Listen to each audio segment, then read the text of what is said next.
Дулғалы мешіті Қарағанды облысы Ұлытау ауданындағы Байқоңыр ауылынан 90 шақырым оңтүстік-батыста Ащылы өзенінің бойында орналасқан.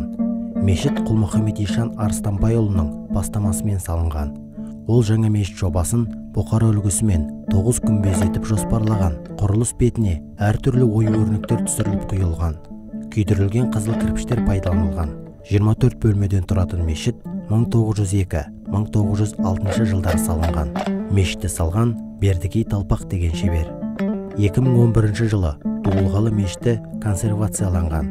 Құлмұхаммед Ишан жастайынан оқу білімге зерек болғандықтан, әкесі Арыстанбай оны Бұқара, Самарқандтағы оқу орындарына білім алуға жібереді. Елге оралған соң мешіт медресе салдырып, молда ұстап бала оқытады. Оның егесін Абдырахман Бірмағамбет Ишандар жалғастырған.